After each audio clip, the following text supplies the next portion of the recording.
अस्सलाम वालेकुम। NA-125 लाहौर, ख्वाजा साद रफ़ीक और हामिद खान। फैसला आ गया कि जिसमें यह कहा गया कि दोबारा इंतखाबात होंगे। इस हलके को बहुत ज़्यादा अहमियत हासिल थी पाकिस्तान मुस्लिम लीग नवाज़ और पाकिस्तान तहरीक इंसाफ का। मई 2013 के इंतखाबात के हवाले से जिन 4 नशिस्तों के ऊपर तनाज़ा था उनमें ये सीट सर फहरिस्त थी। लाहौर के ये 2 हलके, एक ये और दूसरा स्पीकर कौमी असम्बली अयाज सादिक वाला हलका NA-122, इसके फैसले के ऊपर पाकिस्तान तहरीक इंसाफ की सियासत का पूरा दारोमदार था, क्योंकि जो इल्ज़ामात वो आयद कर रहे थे वो इन हलकों के जो भी अहकामात आ जाते उसको विक्ट्री या डिफीट उनकी सियासत को मुतय्यन कर देती। तो ये फैसला नून लीग के लिए बहुत ज़्यादा हो सकता है आइंदा आने वाले दिनों में जुडिशल कमीशन में मुश्किलात का बायस बने, और पाकिस्तान तहरीक इंसाफ को किसी हद तक फेस सेविंग मिल जाएगी कि हमने जो इल्ज़ामात आयद किए थे ट्रिब्यूनल के फैसले से वो चीज़ साबित हो गई। रीपोल का ऑर्डर कौमी असम्बली की नशिस्त पे भी हुआ और नीचे जो सूबाई की नशिस्त है उसके ऊपर भी फैसला यही आया कि दोबारा इंतखाबात करवाए जाएं। दूसरा जो बहुत अहम मौजू है वो अल्ताफ हुसैन के फौज के खिलाफ बयानात हैं, उसके ऊपर हुकूमत का जो मौक़िफ़ है उसके ऊपर कुछ मिली जुली आरा आ रही हैं। बाज़ लोगों का ख्याल ये है कि फ़ौज इसके ऊपर खफा है कि हुकूमत उनको डिफेंड करने के लिए वक्त पे सामने नहीं आई, इसकी बजाय DG ISPR को बयान देना पड़ा इससे पहले कि हुकूमत बोलती या कुछ एक्शन लेती। फ़ौज पहले बोली, हुकूमत बाद में बोली। तो ये दोनों चीज़ें हैं जिसको हम डिस्कस करेंगे, और ये कराची ऑपरेशन जो है ये किस तरफ हमें लेकर जाएगा और अमन व अमान के लिए हुकूमत कितनी कमिटेड है, और फ़ौज और हुकूमत क्या एक ही पेज के ऊपर हैं जो मामलात हैं, जो ऑपरेशन है, या उसमें इख्तिलाफ राय भी है। और हमारे साथ आज के प्रोग्राम में मेहमान शख्सियत हैं वफाकी वज़ीर दिफा ख्वाजा मोहम्मद आसिफ साहब। Khwaja Sahab very warm welcome. सबसे पहले लाहौर वाले हल्के से पूछूंगा जी, ये वो 4 नशिस्तें थी जिसमें आपकी नशिस्त भी शामिल है और ख्वाजा साद का भी हल्का उसी में शामिल था, जिसको तहरीक इंसाफ कहती थी कि यहाँ पर वो थंब इम्प्रेशन वेरिफिकेशन करवाएं, क्योंकि यहाँ वो कहते थे बड़े पैमाने पर धांधली हुई है। ये हल्का आपके लिए मुश्किलात का बायस बनेगा? शुक्रिया मलिक साहब। ये फैसला अदालत का फैसला है, उसका एक अपना एहतराम है फैसले का, उससे कोई जो कानूनी तरीके से ही उसके ख़िलाफ़ जो है मूव किया जा सकता है। ऐसे तो कमेंट करना जो है मुनासिब नहीं होगा मुझे, लेकिन लाजमी तौर पे सियासी धचका तो है जी। बिल्कुल, मैं इससे इत्तफाक करता हूँ कि ये एक सेटबैक ज़रूर है, लेकिन कोई ऐसा सेटबैक नहीं है। हमारे पास दरवाजे खटखटाने वाले अभी मौजूद हैं, हम सुप्रीम कोर्ट में भी जा सकते हैं और वो इंशाअल्लाह ताला फौरी तौर पे जाएंगे। दूसरा, खुदा न खास्ता अगर री इलेक्शन भी होता है तो अभी कंटोनमेंट का इलेक्शन में जो है हमने वहाँ 20 में से 15 सीटें जीती हैं, और जो वोटों की परसेंटेज थी वो ओवरवेलमिंग थी। ये 98% ये हल्का जो है 125 जो है वो कंटोनमेंट है।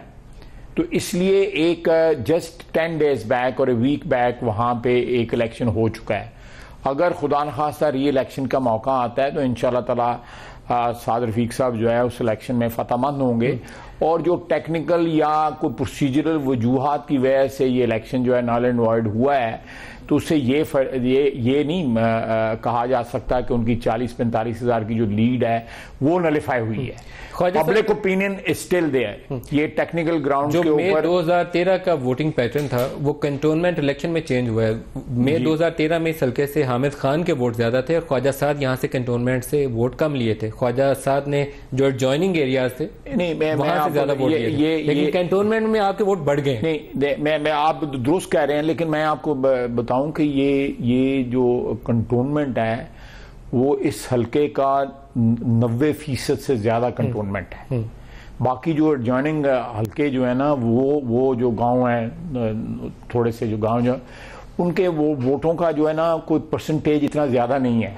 तो बल्क जो है मोर देन 90% जो है वो मेरे इल्म के मुताबिक, नाक़िस भी मेरी इंफॉर्मेशन हो सकती है, वो यहाँ पे कंटोनमेंट बोर्ड के इलेक्शन में बड़ी वाज़ेह अक्सरियत जो है हमारी वहाँ पे आई है। 15 सीटें 20 में से हमने जीती हैं। लेकिन ये बहुत आपके लिए मुश्किलात पैदा करने वाला है ये हल्के के फैसले की जो टाइमिंग है, क्योंकि साथ जुडिशल कमीशन बैठा हुआ है। देखिए, और जुडिशल कमीशन वो मुतालबा करते थे, एक आपका था, एक ये लाहौर वाला हल्का है ख्वाजा साद वाला, दूसरा अयाज सादिक वाला है और चौथा जहांगीर तरीन वाला है। अभी तक की जो तफसीलात मेरे पास हैं आप उसे मुझे दुरुस्त कर सकते हैं। आप वाले हल्के में आप खुद महफूज हैं, वहाँ पर आपके हक में क्लियर फैसला आ गया, बल्कि मुखालिफ को फ़ाइन भी हुआ। लेकिन जहांगीर तरीन वाला हल्का अयाज सादिक वाले के ऊपर फैसला आना बाकी है, लेकिन ट्रेंड्स वहाँ पर अभी डाउटफुल हैं। ख्वाजा साद के ऊपर फैसला आ गया, हामिद ज़ुमान का एक लाहौर का हल्का है, उसके ऊपर भी अभी तक जो नादरा की रिपोर्ट है पीटीआई की फेवर में, जुडिशल कमीशन में आप लोगों के लिए मुश्किलात पेश आ जाएंगे? देखिए, जुडिशल कमीशन में इशू डिफरेंट हैं, जो TORs उधर सेटल हुई हैं वो डिफरेंट हैं। अगर एक हल्के के मुतल्लिक या 2 या 3 या 4 जिस तरह आप फरमा रहे हैं उसमें कोई होता भी है कुछ इस तरह, तो जो स्टैंड है कि ऑर्गेनाइज धांधली हुई है वो एस्टेब्लिश नहीं होता। For that you have to go a long way. उसके लिए आपको बहुत सी चीज़ें साबित करनी पड़ेंगी। हमारी हुकूमत नहीं थी, चारों नॉमिनीज जो थे सूबों में और फेडरल गवर्नमेंट में जो नॉमिनीज थे वो पीपल्स पार्टी के नॉमिनीज थे। हमारा एक भी नॉमिनी था ना बलूचिस्तान में, ना सिंध में, ना पंजाब में, ना KP में, ना फेडरल गवर्नमेंट में, और कोई हमारा अमल दखल नहीं था उसमें। इंटरिम गवर्नमेंट जो है, या उन पर इल्ज़ाम लगाया जाता है फखरुद्दीन जी इब्राहिम साहब के ऊपर, वो भी एक जिसको कहते हैं ये इलेक्शन कमीशन वाली जो क्लॉज है यही आपके लिए अब मुश्किलात का बायस बनेगी। आज वाला फैसला देखने के बाद मुझे सबसे पहले यही ख्याल आया कि वो 218 सब क्लॉज 3, क्या इलेक्शन कमीशन ने इंतखाबात शफाफ तरीके से कराए, वो सवाल उठ जाएगा। नहीं मलिक साहब, ये तो हर election not be organised rigging by PMLN, लेकिन क्या इलेक्शन कमीशन इतना कॉम्पिटेंट था? मलिक साहब, हर इलेक्शन में 2013 नहीं 2008 से लेके जितने भी पीछे इलेक्शन हुए हैं, जनरल इलेक्शन जो हुए हैं 1951 तक अगर आप चले जाएं तो उसमें 10, 12, 15 सीटों के ऊपर इस किस्म की रिवर्सल्स होती हैं। सो दिस डजंट एस्टैब्लिश कि ये सारा जो है किसी साजिश के तहत हुआ, या जिस तरह ये PTI कहती है, या ये ऑर्गेनाइज रिगिंग थी, या the dice was loaded against them. ये ऐसी कोई बात नहीं है। और मैं अल्लाह का फजल है, मुझे पूरा इत्मीनान है कि इसमें ये it is a temporary setback, and इंशाल्लाह Saad Rafique and our party will definitely recover from it. लेकिन इससे ये एक ट्रांजिटरी फेज है, इसमें इंशाल्लाह ताला ये मामला सेटल हो जाएंगे। इससे एक आध बात कर लूं, फिर मैं कराची की तरफ आपको लेकर जाऊंगा। ये एक बहुत बड़ा इशू है कि फॉर्म 14, 15 और बैलेट पेपर के पीछे अगर मोहर और दस्तखत ना हो तो क्या वो लीगल डॉक्यूमेंट रहता है? आज ट्रिब्यूनल के फैसले ने यह साबित किया है कि वो लीगल डॉक्यूमेंट नहीं रहता। ये बड़ा इशू था इस हल्के में। देखिए, मैं इसकी लीगैलिटी में नहीं जाना चाहता, लेकिन फिर मैं एम्फसाइज जरूर करूंगा कि एक्चुअल जो आवाम की राय है उस हल्के में वो आज भी साद रफीक के हक में है। ये जो बात आप कर रहे हैं ये एक टेक्निकल बात है, जो पोलिंग स्टाफ की ट्रेनिंग ना होने की वजह से भी हो सकती है, उनकी इलेक्शन रूल्स के साथ नाबल्द होने की वजह से भी हो सकती है, कई वजह से हो सकती है। बट द फैक्ट रिमेन्स कि आज भी, और ये दोबारा रीट्रेट हुआ है कंटोनमेंट बोर्ड के इलेक्शंस में, कि साद रफीक के साथ और PMLN के साथ आज भी उस हल्के की आवाम खड़ी है। अगर खुदा न खास्ता इलेक्शन होते हैं तो इंशाल्लाह ताला दोबारा साद रफीक वहां से मुंतखब होकर आएगा। एतजाज साहब कहते हैं 70 हल्के खोल के थैले तो देखें कि खोलने चाहिए। एतजाज साहब देखें, एतजाज साहब ने मेरा 10,000 से कम वोट, जमानत जब्त होगी तो उनकी जमानत जब्त होगी है, उनको तो कहते हुए भी थोड़ा सा हिजाब आना चाहिए। ये बातें जो है वो जो आपने कौमी असम्बली में बोला, मैं वो लफ्ज रिप्लेस कर देता हूँ, हिजाब कह कुछ हया करो, कुछ शर्म करो। उनको अपना 76 का इलेक्शन याद रखना चाहिए। एतजाज आसन साहब ने जो ज़िमनी इंतखाबात 1976 में लगा ला वो याद करें कि गुजरात में वाहिद इलेक्शन है जो उन्होंने अपने आबाई हल्के से लड़ा हुआ है, और उसके बाद सबसे पहले भुट्टो को छोड़ने वाले भी यही थे। क्यों छोड़ा था इन्होंने?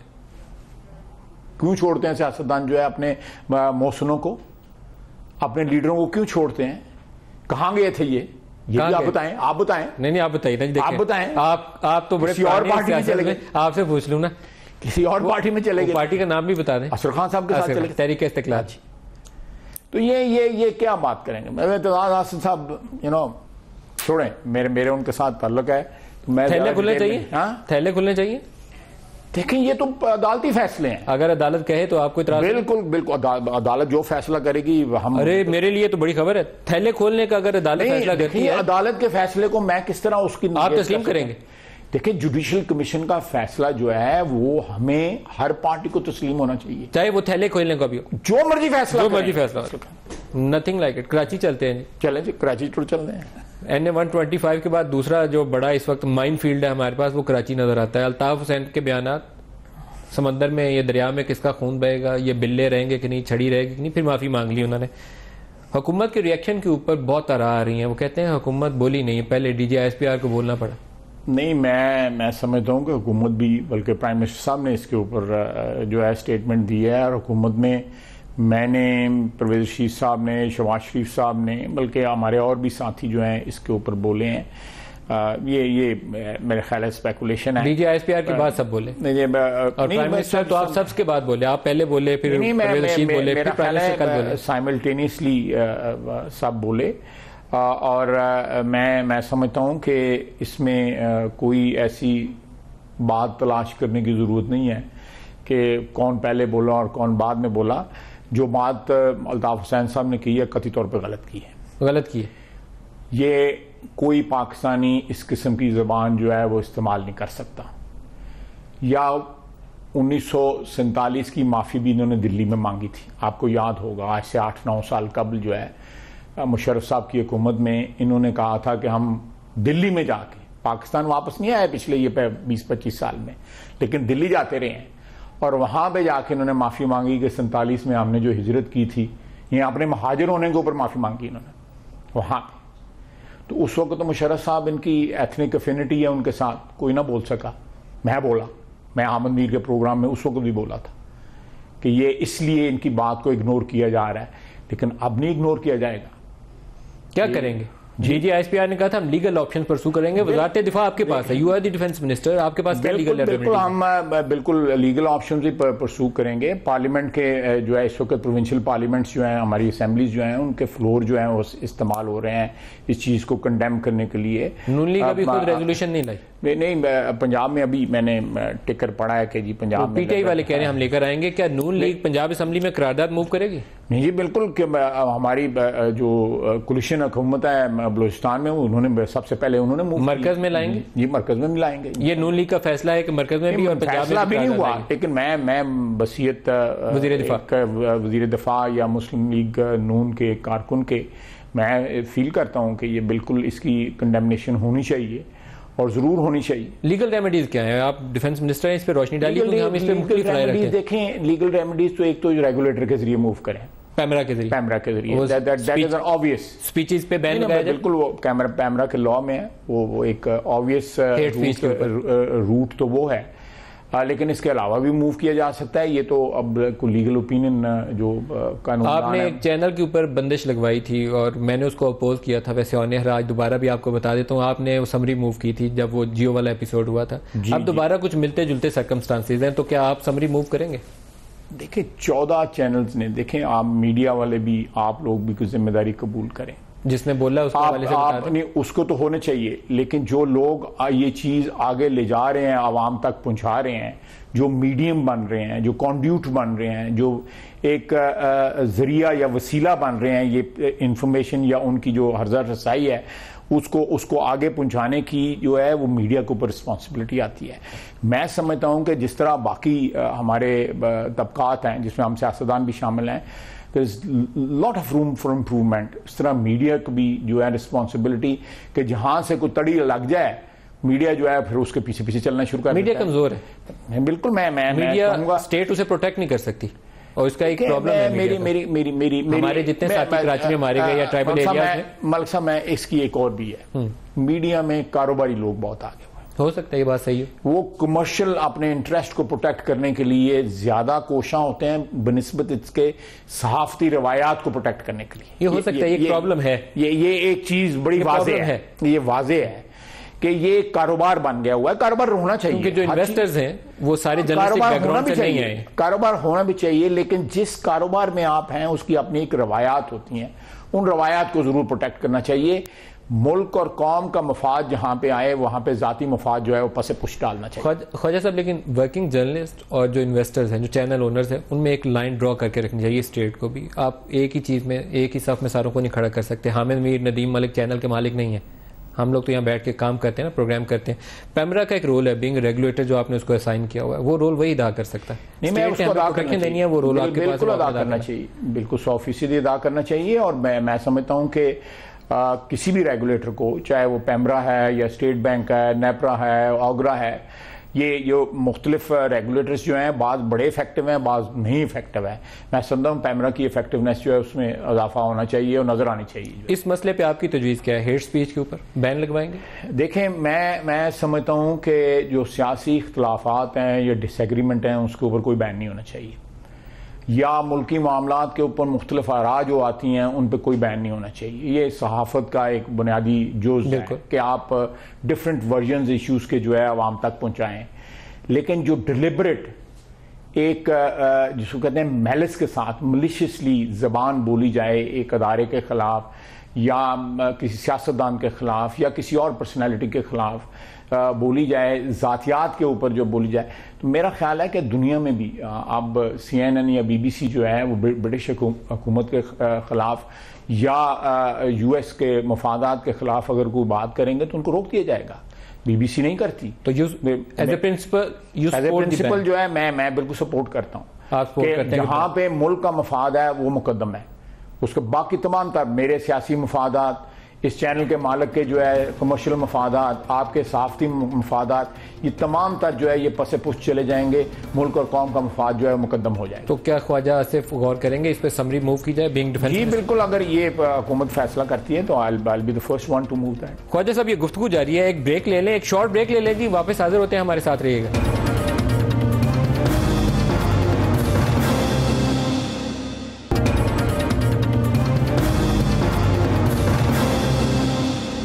Welcome back. Khwaja Sahab, Karachi operation में क्या कोई मसाइल हैं आप लोगों के? क्योंकि पॉलिटिकल लीडरशिप और फौज में मुझे लगा अभी SSP ने प्रेस कॉन्फ्रेंस कर दी थी, उसने लाइन क्रॉस की, जैसे हमने अभी अल्ताफ हुसैन की स्पीच के ऊपर कहा ना कि लाइन क्रॉस हुई, तो SSP ने भी लाइन क्रॉस की। उसने कहा पूरी मेरा ख्याल है कि एक पुलिस ऑफिसर को इस किस्म की प्रेस कॉन्फ्रेंस नहीं करनी चाहिए थी, और उनकी जो बॉडी लैंग्वेज थी, उनका जो पोस्चरिंग थी, उनका जो प्रोफाइल नज़र आ रहा था उस प्रेस कॉन्फ्रेंस में, मेरे ख्याल के पुलिस ऑफिसर आपकी शीरबात थी क्योंकि ऑपरेशन कंडक्ट हो रहा है कराची में। नहीं, मेरा ख्याल है कि जिस मौजू पे बोल रहे थे वो मौजू बड़ा स्पेसिफिक था, वो कराची ऑपरेशन वाला मौजू नहीं था। उसमें मेरा ख्याल है कोई ऐसे जाविये नज़र आ रहे थे जिसमें कोई और मोटिव्स भी नज़र आ रहे थे। किसने ऑथोराइज किया? मुझे नहीं, मैं इसके ऊपर कोई मेरा ख्याल है सिंध हुकूमत के वो एम्प्लॉई हैं, वो उन्होंने ऑथराइज़ किया होगा। आपको ये नहीं लगा कि इसने ऑपरेशन के ऑब्जेक्टिव्स को कंप्रोमाइज़ कर दिया? ऐसी प्रेस कॉन्फ्रेंस जो है सेटबैक्स, जैसे इलेक्शन में आपने कहा कि सेटबैक है, ये भी एक बहुत बड़ा सेटबैक है। ये देखिए ऑपरेशन के कॉम्प्रोमाइज जो ऑब्जेक्टिव्स हैं मलिक साहब, वो लार्जर ऑब्जेक्टिव्स हैं, वो ज़रूर अचीव होंगे, उसके ऊपर बड़ा भरपूर कंसेंसस है। जो कानून नाफिज करने वाले अदारे हैं जिसमें वहाँ पे फ़ौज क्योंकि पार्टिसिपेट कर रही है उस ऑपरेशन को, जो है रेंजर्स हैं, फ़ौज है, सियासी हुकूमत है, वहाँ की प्रोविंशियल हुकूमत है, वफाकी हुकूमत है, ये सारे के सारे अदारे जो है ना मेरी दानिश में जो है सारे के सारे मुत्तफ़िक़ हैं इसके ऊपर कि कराची का अमन जो है वो वापस आना चाहिए। और जिन लोगों ने कराची को यरगमाल बनाया हुआ है, मैं समझता हूँ कि क्रिमिनल्स हैं, चाहे वो मैस्कुरेट करते हों सियासतदानों के तौर के ऊपर, उन्होंने सियासतदानों का रूप धार लिया हो या कोई और रूप धार लिया हो, तो ये चीज़ जो है ये फिर भी इस्टेब्लिश रहती है कि लोग क्रिमिनल्स हैं। वो किसी सियासी जमात में के शेल्टर में या उसकी छतरी के नीचे काम कर रहे हैं, तो मेरा ख्याल है कि सियासी जमातों को उनसे ये ऑलरेडी ये वर्डिक्ट है उसकी सुप्रीम कोर्ट की कि स्क्रीविंग जो है ख़त्म होने चाहिए। 90 पे रेड दुरुस्त थी? देखिए अगर क्रिमिनल्स जो हैं वो कहीं भी छुपे हों, 90 कोई जगह मुकद्दस नहीं है। अगर वहाँ पे जुर्म जो है पनप रहा हो किसी जगह पे, या जुर्म जो है पनाह ले रहा हो किसी जगह के ऊपर, तो किसी चीज़ की हुर्मत नहीं रहती। क्या ख्वाजा आसिफ साहब या PMLN और आर्मी और रेंजर्स और सिंध हुकूमत चारों एक ही पेज के ऊपर हैं, या कहीं कोई एक वीकर कैंडिडेट है इसमें? नहीं, तरीक़ाकार पे इख्तिलाफ हो सकता है, लेकिन मेरा है बाय एंड लार्ज कराची के अमन के ऊपर किसी की भी राय मुख्तलिफ नहीं है कि कराची का अमन रिस्टोर होना चाहिए। बाज़ लोग हो सकता है उसकी प्राइस जो है वो ना पे करना चाहते हों, जो वफाकी हुकूमत या कानून नाफिज करने वाले अदारे पे करना चाहते हैं कि हर कीमत के ऊपर, हर कीमत कम वक्त में कराची में जो है वो अगर एक स्टेप जो है पीछे भी हटना पड़ता है, सियासी मफादात जो है अपने जो है वो कुर्बान भी करने पड़ते हैं, तो ज़रूर करने चाहिए। मियां नवाज शरीफ ने अपनी हुकूमत जो है डिसमिस कर दी थी 99 में। अच्छा, अभी एपेक्स कमेटी रिसेंटली एक उसके बाद आया कि सिंध हुकूमत बहुत इंपॉर्टेंट है, वो सपोर्ट नहीं प्रोवाइड कर पाती। वो कहते हैं 90 पे रेड हो गई थी, मुझे पता नहीं चला, डबल सवारी पे बैन लग गया था, मुझसे पूछा नहीं। तो थोड़े से गवर्नेंस के इशूज़ के ऊपर मसाइल नहीं आपको लगता है? You need to strengthen that. देखिए गवर्नेंस के इशूज़ हैं, गवर्नेंस के इशूज़ हैं। अब वहाँ पे देखें ना, एक वो साइड शो चल रहा है, जुल्फ़िकार मिर्ज़ा साहब बोल रहे हैं, वो सारी हुकूमत के ऊपर, सिंध की हुकूमत के ऊपर और माजी की जो वफाकी हुकूमत थी उसके ऊपर सवालिया निशान लगा दिया उन्होंने। ये उनके घर के मामलात हैं, उनके पार्टी के अंदर के मामलात हैं, लेकिन इससे लाजमी तौर के ऊपर एक जिसको कहते हैं ना कि एक जो प्रोफाइल होता है किसी हुकूमत का, जिससे उसकी इफेक्टिवनेस या रेट इस्टेब्लिश होती है, वो प्रोफाइल जो है मुतज़लज़ल हो गया। एक चीज़ और आपसे पूछ लूँ, हुकूमत और फ़ौज ताल्लुकात कैसे हैं आजकल? ठीक है, बिल्कुल ठीक है, कोई मिसाइल तो नहीं है? वो धरने के दिनों में एक दिन बड़ा एपिसोड हो गया था कोर कमांडर वाला, वो दोबारा तो नहीं हुआ कहीं रेपिटेशन उसकी? देखिए, मैं मलिक साहब ज़रा इसको थोड़ी सी मैं डिटेल आपको दूंगा कि ये इस वक्त जो फ़ौज रोल अदा कर रही है, मेरा नहीं ख्याल कि फ़ौज ने अपनी 60 साल 67 साल तारीख में ये रोल अदा किया। आप अप्रिशिएट कर रहे हो? बिल्कुल 100%। मुझे ना सिर्फ अप्रिशिएट कर रहा हूँ, मुझे फ़ख्र है कि मैं एक ऐसे दौर में जहाँ पे पाकिस्तान की फ़ौज जो रोल अदा कर रही है, अल्लाह ताला ने मुझे ये मेरे ऊपर मेहरबानी की है कि मुझे वज़ीर दफ़ा बनाया हुआ है। मेरी अल्लाह ताला के बाद मेरी क़यादत की मेहरबानी है। मैं समझता हूँ कि माजी में फ़ौजी इंटरवेंशंस भी हुई, 4 इंटरवेंशंस हुई, उसमें फ़ौज का किरदार जो है बाज़ औक़ात के ऊपर एक पॉलिटिकल एडवर्सरी का भी हो गया, क्योंकि जब आप सियासत में एक अदारे को घसीटेंगे तो वो एक पॉलिटिकल एडवर्सरी भी हो जाएगा। आज आपने उनको शाबाशियां दे दी हैं, आप ही ने उनके खिलाफ तकरीर भी की थी। मैंने बिल्कुल मैं आप दुरुस्त कर रहे हैं। मैंने आपने पहले भी मुझे सवाल किया हुआ है एक प्रोग्राम में मेरी तकरीर के बारे में, आज से कुछ 5-6 महीने पहले। देखें, मैं फिर कहूँगा कि जिस वक्त मैंने वो तकरीर की थी, जनरल मुशर्रफ साहब की क़यादत में पाक फ़ौज को पॉलिटिकल एडवर्सरी बना दिया गया हुआ था। उसकी इंटेलिजेंस एजेंसीज, उसके की प्लेयर्स जो थे वो सियासत में डायरेक्टली इन्वॉल्व हुए थे। नैब के चेयरमैन फौजी थे, पार्टी क्यू लीग बनाई गई, पीपल्स पार्टी की पैट्रियट बनाई गई। तो वो तकरीर जो है तो उसका एक पस मंज़र था। जनरल मुशर्रफ साहब ने उस अदारे की हुर्मत को मेरी दानिस्त में पामाल किया अपने इक़्तिदार के दवाम के लिए। आज जो सिचुएशन ये है मलिक साहब कि किसी ने 2 फौजी हुकूमतों ने जंग में जाने का फ़ैसला किया। 80 की दिहाई में जंग में जाने का फ़ैसला किया जनरल ज़िया-उल हक साहब ने। जनरल मुशर्रफ साहब एक टेलीफोन कॉल पे ढेर हो गए।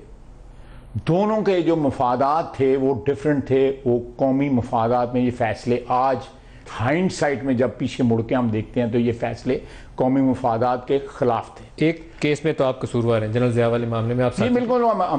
इसमें तो विक्टिम थे, उसमें साथी थे। नहीं, मेरा ख्याल है कि जिस पीरियड में वो फैसला हुआ था उस वक्त पीएनए उनके साथ नहीं थी। जो 79 में साथ नहीं थी। जो पीएमएल 79 80 साहब साथ ही थे। 79 80 में हम में से कोई भी उनके साथ नहीं। चलें, फिर भी जिम्मेदारी कबूल करते हैं, फिर भी जिम्मेदारी कबूल करते हैं। लेकिन आज जो फौज है वो उन 2 जंगों का मलबा साफ कर रही है। आप इसको अप्रिशिएट कर रहे हैं? बिल्कुल। ये तालिबान जो हैं ये उनके वो लेगेसी है ना, ये उन दोनों जंगों का विरसा है ना जो तालिबान जो है। अगर पिछले 5-6 साल में इस इशू को हेड ऑन नहीं लिया गया और आज ज़रबे अज़ब की सूरत में मौजूदा फौज की क़यादत ने और सिविलियन क़यादत ने मिलकर ये फैसला किया कि हमने इस जो नासूर को जो है जड़ से उखाड़ के फेंकना है, तो मैं समझता हूँ कि ये तो एक नई तारीख रकम कर रही है आपकी फ़ौज। और आपके ये जवान जो हैं, जो शहादतें इस वक्त जो चूम रहे हैं। पिछले 2-3 दिनों में सबसे ज़्यादा एम्बैरेसिंग सिचुएशन जो फ़ौज के खिलाफ बयानात आए यही थी कि साथ एक तरफ वो खैबर 2 ऑपरेशन के वो जवान थे, नौजवान कैप्टन हमारे बेटे, ये कासिम जो है, कासिम है, उससे पहले वो दूसरा लड़का था। ये हमारे बेटे, हमारे ही भाई हैं जो इस वक्त अपने खून के साथ एक नई तारीख रकम कर रहे हैं। देखें, ये कराची ऑपरेशन जो है ये पिछले 25-30 साल से जो वहां पे लावा पक रहा था, आज वहां फौजी ऑपरेशन कर रही है। सफाई करेंगे क्योंकि आपने 6 दफा ऑपरेशन किया है, 6 दफा आपने पहले यूं जाते हैं फिर यूं आते हैं। देखें, ये भी तो आज क्लैरिटी फौज के पास है ना। सबकी होनी चाहिए। सिविलियन हुकूमत और फौज की क्लैरिटी है। मैं एक और बात मलिक साहब यहाँ पे बताता चलूँ आपको, मैं क्योंकि मैं उस डिसीजन मेकिंग का एक अदना सा रुकन रहा हूँ कि पार्लियामेंट ने जो रेजोल्यूशन पास किया ये सऊदी अरेबिया वाला और यमन की जंग वाला जो है, वो एग्जैक्टली एंडोर्समेंट थी जो स्टैंड हमने लिया, और उस स्टैंड में फौज का पूरा पूरा इनपुट था, हिस्टोरिकल इनपुट भी था और इंटेलेक्चुअल इनपुट भी था।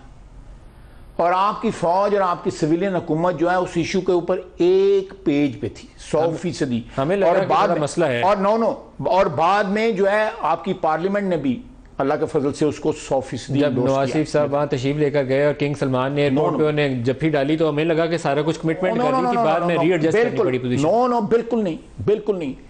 मैं आपको पूरी जिम्मेदारी के साथ कह रहा हूं कि पहले दिन जिस दिन बॉम्बिंग शुरू हुई है 24 तारीख को, 24 मार्च को बॉम्बिंग शुरू हुई है 23 को, उससे लेकर आज तक जो है हमारी पोजीशन में ज़रा बार फर्क नहीं आया। हम आज भी उस दिन भी कमिटेड थे, हमेशा कमिटेड थे, आज भी कमिटेड हैं सऊदी अरेबिया की सिक्योरिटी के लिए 100%। क्या नॉन कॉम्बैट रोल में फौज वहाँ भेजने पे क्या देखिए हमारे यहाँ ऑलरेडी 1100 बंदे वहाँ पे हैं, अगर वो उस रोल में कोई इंक्रीज होती है तो उस पर आपको इतराज नहीं? कोई इतराज नहीं है। यमन की जंग में लेकिन यमन की जंग देखें, ये मैं आपको लैंडमार्क डिसीजंस बता रहा हूँ जो आपकी जिनका हिस्सा जो है डिसीजंस का हिस्सा आपकी फौज ISI के रोल से मुतमईन है जी, बिल्कुल 100%। क्योंकि ISI सियासत नहीं कर रही। देखिए मेरी बात, ISI सियासत नहीं कर रही, ये बड़ा सा फ्रेम आप देखें, वो कंटेनर वाले साहब ने कहा था ना कि हफ्ते वाले दिन अंपायर की उंगली खड़ी होगी, ना वो उंगली खड़ी हुई, ना वो अंपायर आया, पता नहीं वो उंगली किधर है इस वक्त। वो एक एपिसोड का मैंने हवाला दिया ना, मैं आपको ultimately chief of army staff prevailed. देखें who is chief of army staff? General Raheel ही प्रिवेल्ड। नहीं, देखें ये सिंबल तो एक इकाई है, फौज जो है वो एक इकाई है जिसका हेड जो है वो चीफ ऑफ स्टाफ होता है। ये मोनोलिथिक एक ऑर्गेनाइजेशन है ना।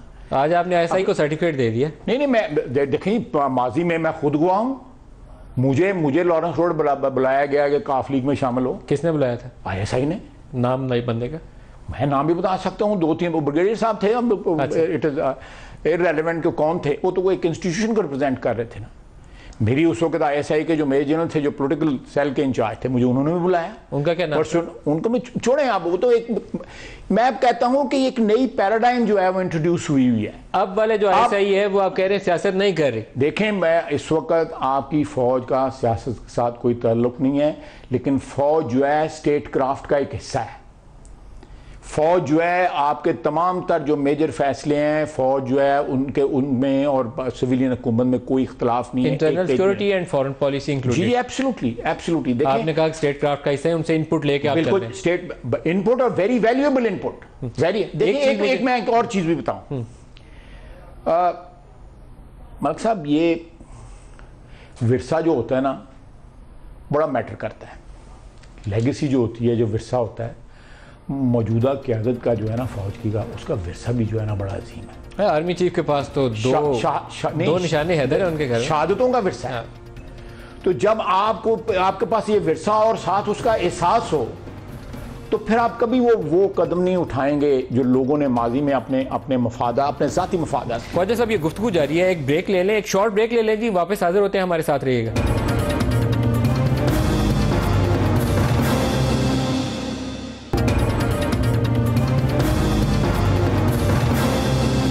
Welcome back. Khwaja Sahab, Karachi operation हम डिस्कस कर रहे थे। एक खबर आपसे बड़े अरसे से हम जानने की कोशिश करते हैं, चौधरी निसार से भी पूछते हैं, वो भी बस बता देते हैं कभी कि हैं वो 2 परिंदे, वो जो कहते हैं कि इमरान फारूक मर्डर में हमने पकड़े थे। वहाँ से हमें लंदन से बताया गया था कि कराची एयरपोर्ट पे लैंड कर रहे हैं। जुल्फ़कार मिर्ज़ा कहते हैं कि एक एजेंसी उन्हें पकड़ के इस्लामाबाद ले आई थी, आपकी एजेंसी है, बताइए वो किधर है परिंदे? नहीं, मुझे देखें इसमें कोई ऑफिशियल बात नहीं है, कोई कानूनी रिकॉर्ड नहीं है, तो इसलिए ये अखबारों में मैंने भी पढ़ी हुई है। I have no official information और नो अगर उनको तहकीकात के लिए बरतानिया को दरकार हो, वहाँ बरतानवी पुलिस के एक अफसर अगर वो पाकिस्तान में मौजूद हैं, मुझे नहीं पता वो किधर हैं, पाकिस्तान में मौजूद हैं, अगर तहकीकात के लिए, उस कत्ल की तहकीकात के लिए उनकी रिक्वायरमेंट हुई तो हमें ढूंढ के उनको वहाँ पहुँचाना चाहिए। और मुअज़्ज़म जो हमने पकड़ा हुआ है इमरान फारूक मर्डर केस में कराची में है, अगर बरतानिया को उस तक रसाई चाहिए हो तहकीकात के लिए तो रसाई देंगे? ये हुकूमत का फैसला है, ये मैं उस पर पेश अज़ वक्त जो है स्पेकुलेट नहीं करूँगा। मेरा अपना ख्याल है कि इसमें पूरा ताउन होना चाहिए। ये केस जो है इस पर बहुत ज़्यादा बीइंग डिफेंस मिनिस्टर, क्योंकि आपका इंस्टीट्यूशन का इसमें एक रोल है, अरेस्ट हो चुका है बंदा, उसके ऊपर चार्ज है कि उसने फैसिलिटेट किया था उन लोगों का जाना। ये जो है ये वजारत दाखिला का मामला है। ये तो होम डिपार्टमेंट सिंध आ जाएगा, लेकिन पोलिटिकली आप क्या फील करते हैं? मैं पोलिटिकली मैंने आपको बता दिया है कि बिल्कुल हमें कोऑपरेट करना चाहिए, कोऑपरेट करना चाहिए। बिल्कुल, अगर हम कोई मदद दे सकते हैं इसमें तो वो मदद हमें जरूर देनी चाहिए। मनी लॉन्ड्रिंग केस के हवाले से भी सुना है कुछ तहकीकात में पाकिस्तान ने ताउन किया है, क्या उस पर रोशनी डाल सकते हैं? देखिए, ये सारे इंटरनेशनल जुर्म बन गए हुए हैं, मनी लॉन्ड्रिंग हो गया और ये सारे, और टेररिज्म जो है वो पनप ही मनी लॉन्ड्रिंग के ऊपर रहा है।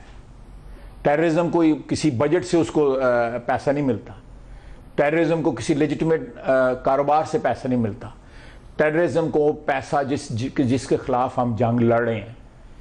देखें, ये जंग जो है ये हम गली गली कूचे कूचे जंग लड़ रहे हैं। ये जंग जो हमारी फौज लड़ रही है, इस वक्त 4,500 से 5,000 फौजी हमारे शहीद हो चुके हैं इस जंग के अंदर जो है। तो अगर इसको कोई पैसा आ रहा है, बाहर से आ रहा है, किसी मुल्क से आ रहा है, किसी प्रॉक्सीज के ज़रिए आ रहा है, तो मैं समझता हूँ कि ये भी एक जंग का हिस्सा है कि हम मनी लॉन्ड्रिंग के खिलाफ जो है वो वॉर डिक्लेयर करें। बिल्कुल, देखिए अभी देखें ना, हमारे इस ऑपरेशन कई सम्राट है ना कि परसों जो है IDPs वापस गए हैं। तो इस कुर्बानी जो है, ये जितनी कुर्बानियों के ऊपर ये अमन कायम हुआ है और उसके बाद IDPs वापस जाने शुरू हैं, तो उसमें कोई भी अगर रखना है वो रिमूव होना चाहिए। इतनी बड़ी कीमत हम अदा कर रहे हैं। 2 सवाल और आपसे पूछ लूँ चलते चलते। अभी कराची में ऑपरेशन के दौरान ही जो कुछ मर्डर्स हुए रिसेंटली 1-2 हफ्तों में, सबीन महमूद का भी उसमें शामिल था, उसमें आपके इदारों के हवाले से भी कुछ सवाल उठे। क्या इंटरनल अकाउंटेबिलिटी मैकेनिज्म है, चेक्स एंड बैलेंस है, चेक करते हैं कोई इल्ज़ाम आया तो? इंटरनल अकाउंटेबिलिटी मैकेनिज्म 100% है, और मैं फिर रिपीट करूँगा कि ये जो कल्चर है आज हमारी सिक्योरिटी इदारों का, ये वो कल्चर नहीं है जो सियासी हुकूमत कायम करके फ़ौज के सरबराह जो है कल्चर जो है पैदा कर देते थे। ये वो कल्चर नहीं है। आप उसे क्लीन चिट ये बिल्कुल एब्सोल्युटली, ये कल्चर जो है ये एक प्रोफेशनल आर्मी का है जो पाकिस्तान की सरहदों की और नज़रियाती सरहदों की दोनों की हिफाजत कर रही है। ये एक ऐसी फ़ौज है जो इस वक्त पाकिस्तान की सिविलियन क़यादत के साथ मिलके जो है मुल्क को दोबारा उस मुकाम पे ला रही है जिस पे इस मुल्क का जो डिज़र्व करता है। चाइना से आपने बहुत अच्छे मुआहदे किए, $46 बिलियन, उसमें इकनॉमिक कॉरिडोर सर फहरिस्त है, पावर सेक्टर है। लेकिन एक चीज़ जो आपसे ज़रूर पूछनी है, हमने उनसे कोई 8 सबमरीन्स की डील सुना की है और कुछ हम उनसे नया कोई फाइटर उन्होंने बनाया है, वो भी कोई लेना चाह रहे हैं, कुछ उस पर भी बता दें। नहीं, फाइटर वाली बात तो मलिक साहब जो है वो मेरे इल्म में नहीं है, क्योंकि हम तो अपना फाइटर बना रहे हैं JF-17। हम चाहेंगे कि ये फाइटर हमारा जो है वो कमर्शियल इसकी सेल हो, हम दूसरे मुल्कों में जाए। तो इसलिए इस स्टेज पे नया फाइटर लाना जो है वो हमारी इसकी मैन्युफैक्चरिंग जो है और इसकी सेल को जो है डेफिनेटली हैम्पर करेगा। ये मेरा जाती, लेकिन हमारी लोकल प्रोडक्शन उसकी जो सिस्टम पार्ट्स एवियोनिक्स की बहुत थोड़ी है, हम इधर उधर से पकड़ के अभी बना रहे हैं। वो हमें चाइना और रशिया से आ रहा है, चाइना और रशिया से है, क्योंकि ये पुराना मेग है ना। एक खबर ये भी चल रही थी कि आप उनसे और ले रहे हैं JF-17 चाइना से, कुछ और तो नहीं। JF-17 हम खुद बना रहे हैं, लेकिन एवियोनिक्स जो है या हम उसमें मेजर हमारी अपनी कॉन्ट्रीब्यूशन है। सबमरीन की मेरा ख्याल है कि हमारी उनसे बातचीत चल रही है, 8 सबमरीन की हमारी बातचीत चल रही है, और ये मेरा ख्याल है 6 से 7 साल में ये डिलीवर होंगी जितनी भी सबमरीन हैं। बनेंगी सारी उधर या कुछ इधर? नहीं, मेरा ख्याल है अल्टीमेटली कुछ आके यहाँ भी बनेंगी, नेवल डॉकयार्ड कराची में भी। जी बिल्कुल। तो ये न्यूक्लियर कैपेबल होंगी? ये सेंसिटिव बात है। असल में जो वर्जन हम डिस्कस कर रहे हैं वो उस पे मेरे ख्याल जेन हमें दुनिया ने कोई चीज़ न्यूक्लियर कैपेबल नहीं दी थी, लेकिन अल्लाह का फजल है कि हमारी फौज में इतनी सलाहियत है कि उन्होंने न्यूक्लियर कैपेबल कर ली हुई। So it is also convertible. जो हम देखना, अब F-16 जो है हमें वो जो दिया गया था वो नहीं था जो न्यूक्लियर कैपेबल, लेकिन अल्लाह का फजल है हम कैरी कर सकते हैं। ख्वाजा मोहम्मद आसिफ साहब, बहुत शुक्रिया, आज के प्रोग्राम में आप हमारे साथ रहे। आज के प्रोग्राम से इतना ही, इजाज़त दीजिए, खुदा हाफिज़।